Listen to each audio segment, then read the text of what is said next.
some residents not happy to have us on the block. Don't mess with Murphy.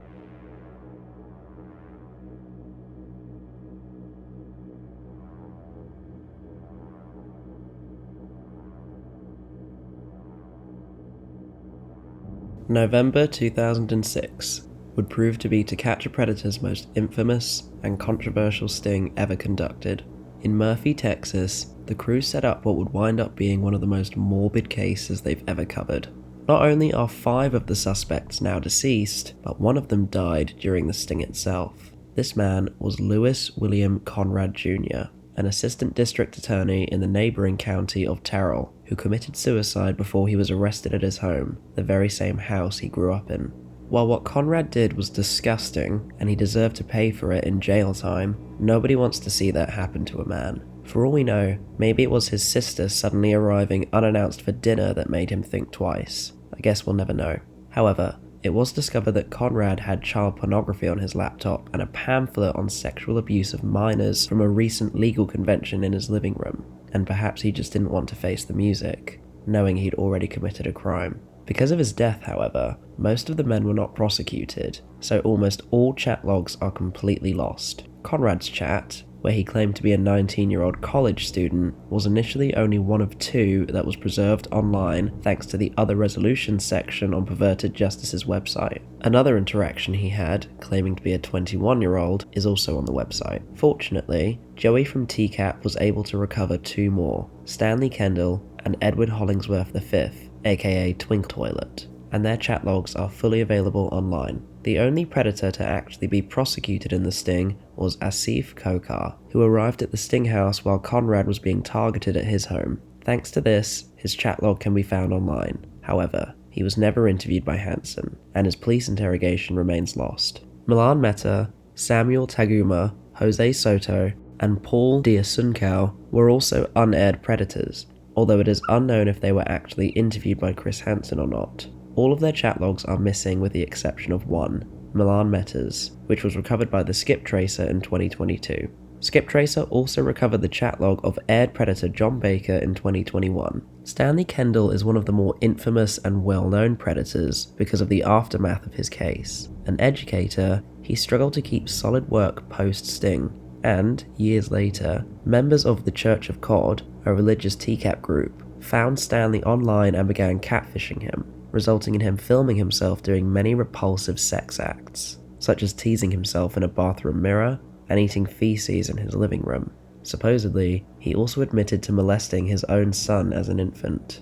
I couldn't find any of these videos or any of these Church of COD chat logs. I'm sure they're floating about on the internet somewhere, but I'm not gonna actively try and find them. He died of colon cancer in 2017. So what part of the Bible tells you to say all this kind of stuff here in the chat?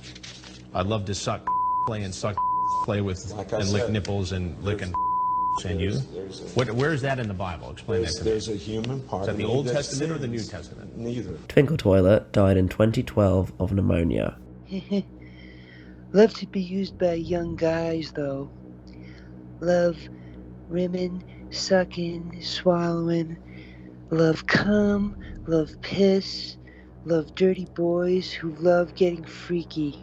No uncut interviews or police interrogation footage for any of the other suspects has ever been released. After a long drive, he needs to go to the bathroom. Pour yourself. Is there a restroom I can use? I don't know. I think the toilet's gone. I don't know. Do you want to sit down? I mean, I bet you're tired, right? No, do I have a restroom? It is believed Conrad's last words and suicide were caught on body cam, but, fortunately, no such material has ever made its way onto the internet. The Flagler Beach investigation was conducted in December 2006, not even a month after the disastrous Conrad fallout from the Murphy sting. This one had a great deal more memorable characters, such as Safraz Khan and Yazana's 4, who showed up at the same time, the former of which admitted to contacting multiple underage children in the past, and the latter of which had a disgusting humiliation and toilet fetish, the I don't do Zisa stuff, Muhammad Abdallah, Yes, she waved That at me. explains everything, doesn't it? She waved at me. She just waved at you. I'm thinking she owns the house. I would try Yeah. to tell her, what is it? And she say, come in. Come in. And so you just walk right in? No, not just walk. Just why I ask her, what's this door? What an amazing coincidence. Good-looking young girl waves you in. That's amazing. I know. What do you suppose the odds of any of that being even remotely true? That's how it is. And James Wiles, someone who had previously sexually abused his own daughters and died in custody, with his family sitting nearby celebrating his death in the hospital.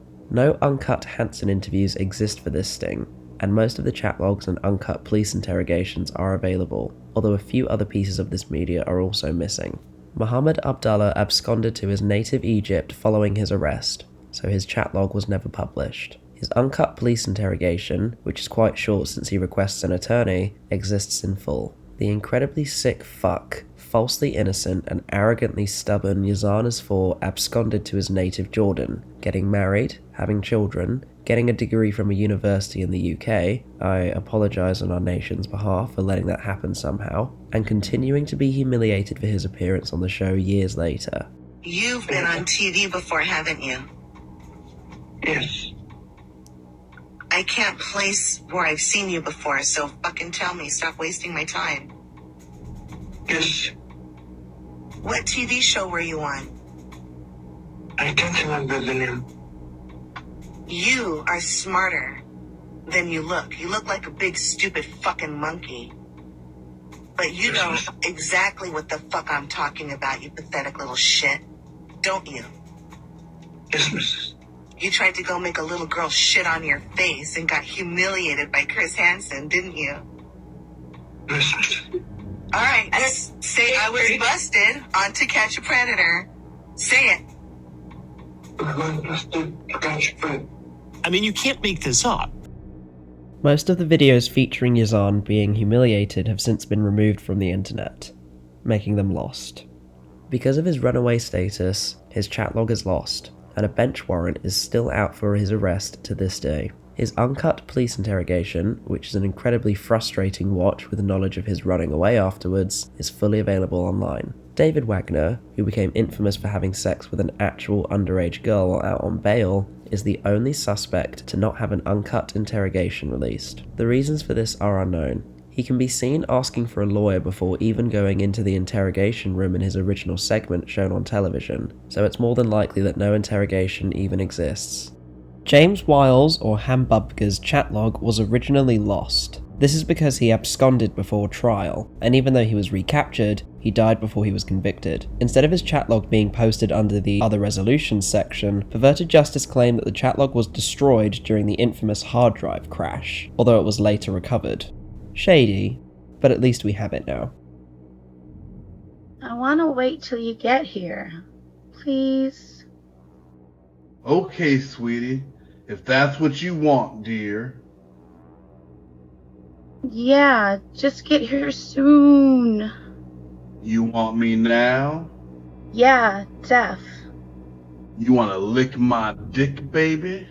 There are a couple of predators from this investigation that are slightly more elusive. They are Anthony Phillips and Stephen Holt. Phillips is one of the more disturbing cases. His interview was left completely unaired, with only a clip briefly seen in the episode. Following his involvement, he was not registered on any public offender lists, and actually got a job at a detention facility, and later became a deputy in Kentucky. When his involvement was brought up during an interview on the news after he was fired, his response wasn't that he was young and trying to make up for his mistake, but rather he did nothing wrong because he wasn't meeting an actual child, a mere decoy, failing or choosing not to understand that he was still under the impression he was meeting a child and wanted to molest her. This is a man with no regrets. He is now a self-employed electrical contractor in London, Kentucky.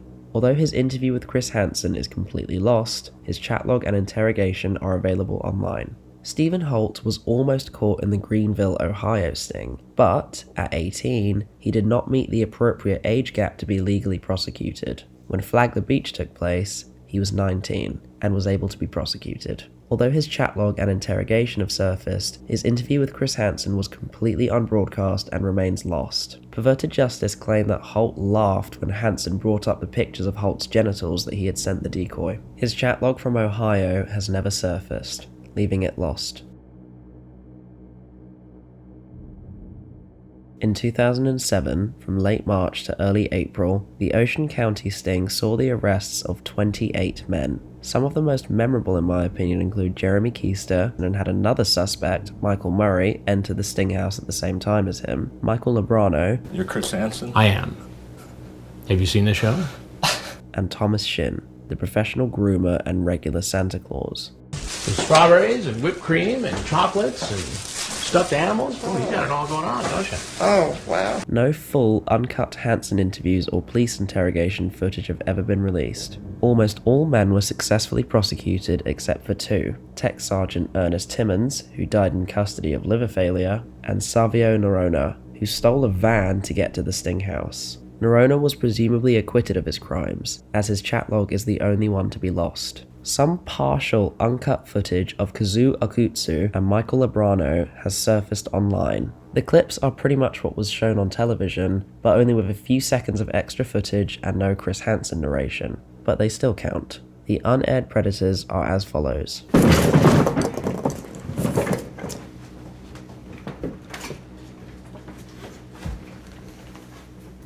Chris Rayner entered the sting house and was interviewed by Hansen, although his segment, even in edited form, was never released, leaving it lost, although his chat log is available. Sean Lee was shown for a total of 3 seconds, approaching the house and being taken away in handcuffs. According to the decoy actress Casey Morrow in a Reddit AMA, Lee showed up concurrently with Keister and Murray, presumably shortly after Murray entered the house, although this footage has never been released. His chat log is available. William Hare was also unaired, but it is believed he wasn't actually interviewed by Hansen, so no footage of this, even edited for television, is thought to exist. His chat is available online. Justo Benavides was a suspect who was definitely interviewed, with a clip from the second part of the episode even showing him asking Chris, "Is this the Dateline thing?" This interview was never shown in broadcast form, and remains lost. His chat log is available online. One of the more mysterious predators, Jean-Eric Santil, a school bus driver for special ed students, was briefly featured in the episode, being arrested outside the house due to another suspect, Dwayne Chisholm, being interviewed and scaring Santil off once he caught sight of it. His chat log exists, but virtually nothing is known about him, with conflicting information about his real name, with some sources referring to him as Sean Eric Santil. A sex offender registry in Florida exists for a man also called Sean Eric Santil, but the birth date doesn't add up, as Santil was reportedly only 29 in 2007, but this man was born in 1956, and was also charged and convicted in Florida, not New Jersey. He is also listed as having been deported in 2017. Last but certainly not least, the instantly iconic Bowling Green sting took place in October 2007, which certified TCaP as a cod-like religion in many people's eyes. Only 7 men, the Bowling Green 7, were arrested over the 4-day period. Despite the limited number of suspects, all of them were in some way memorable. Dustin McFetridge with cerebral palsy. And I thought she said she was 17 or something. Well, I've got the transcript right here. I believe that, sir. James Travis Lurch Fowler with his creepishly horny demeanor. Do you want me to get you something to drink? Hey, Jen, have a seat right over there. No. Jim Roush with his memorable interrogation. Are you married? Yes. No. God, no. You want her? You can have her.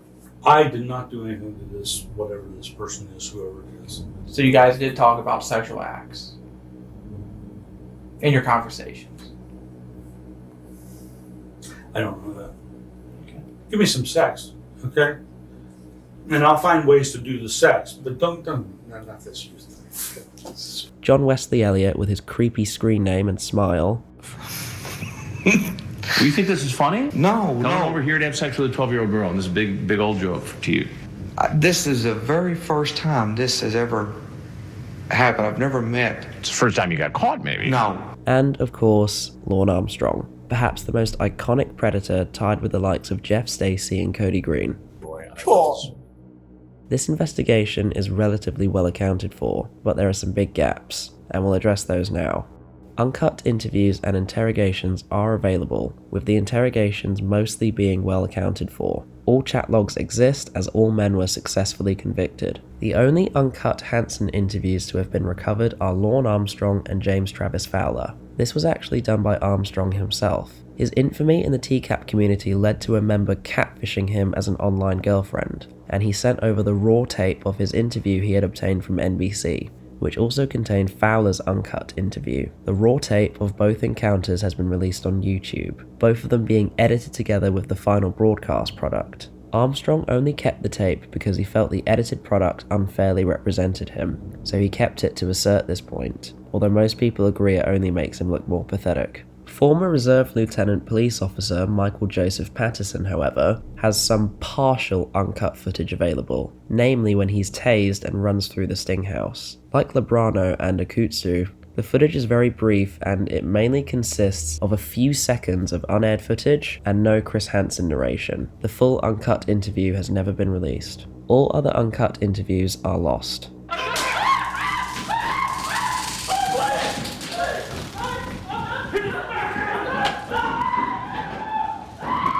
Particularly creepy predators Charles McAllister and Timothy Kine were not interviewed by Hansen, so no footage exists, uncut or edited. The only police interrogation that hasn't been fully recovered is the overweight Jeremy Todd West's interrogation. Although the video is lost, the audio has been recovered. Kine's police interview is also missing some audio and video fragments, possibly due to damage to the original tape, but this stubborn idiot's full interrogation is otherwise available. To Catch a Predator was cancelled in 2008. Hansen claimed the show had simply run its course, as well as budgetary problems, and NBC being able to use older, unreleased content, hint hint, being another deciding factor.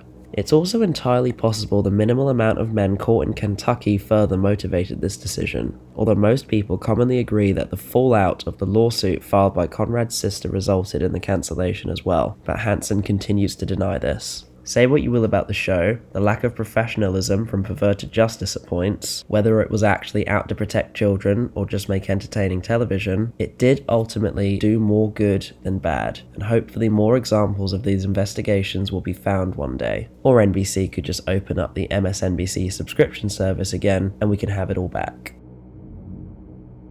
Thank you.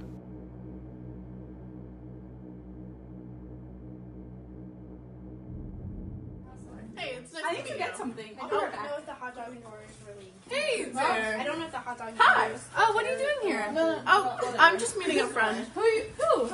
My friend Anna. And how old is Anna? 18. Oh, it's funny because on the transcripts it actually said that she's 12. Can you actually take a seat right there? Okay. So it's funny you're here to see Anna, right? So I've noticed they've been saying some sexual things to a 12-year-old. What's that about? Hey, they a pedophile! You're going to jail! I'm here to tell you that I'm Chris Hansen, and you're on How to Catch a Predator.